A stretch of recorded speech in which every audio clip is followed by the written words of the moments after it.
Daniel Defoe, Robinson Crusoe, Part 126. I found besides these chests a little cask full of liquor of about 20 gallons, which I got into my boat with much difficulty.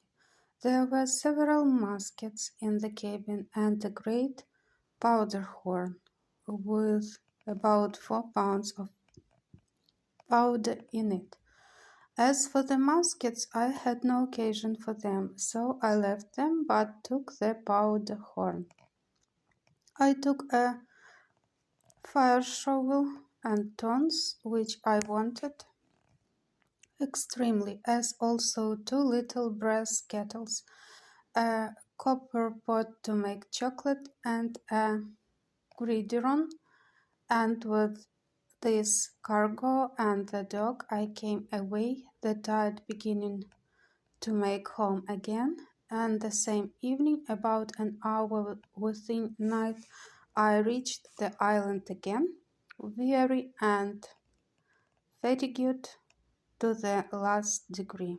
I reposed that night in the boat, and in the morning I resolved to harbor what I had got in my new cave, and not carry it home to my castle.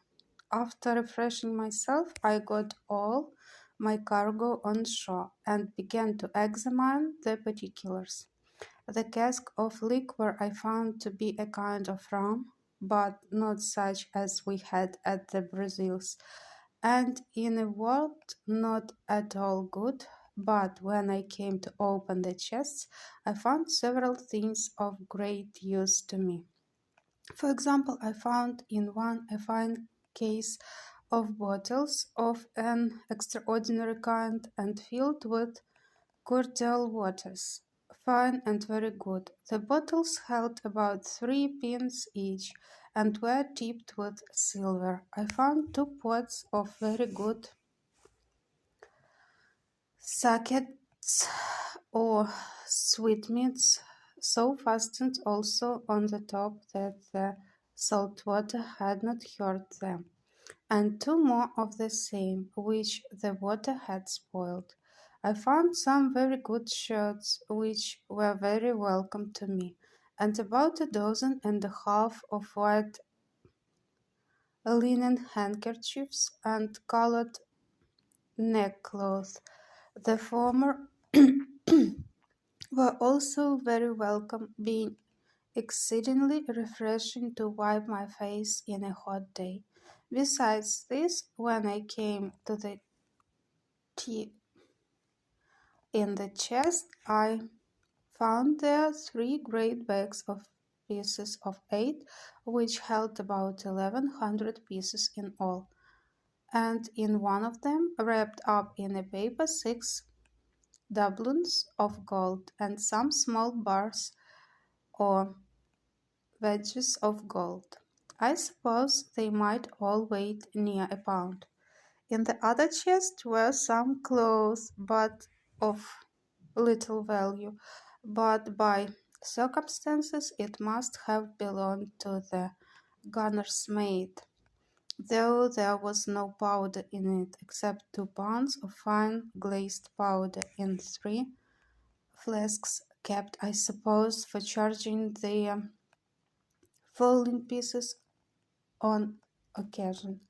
Upon the whole, I got very little by this voyage that was of any use to me, for as to the money, I had no manner of occasion for it. It was to me as the dirt under my feet, and I would have given it all for 3 or 4 pair of English shoes and stockings, which were things I greatly wanted, but had had none on my feet for many years. I had indeed got 2 pair of shoes now, which I took off the feet of 2 drowned men whom I saw in the wreck, and I found 2 pair more in one of the chests, which were very welcome to me, but they were not like our English shoes, either for ease or service, being rather what we call pumps than shoes. I found in this Simon's chest about 50 pieces of 8 in rails, but no gold.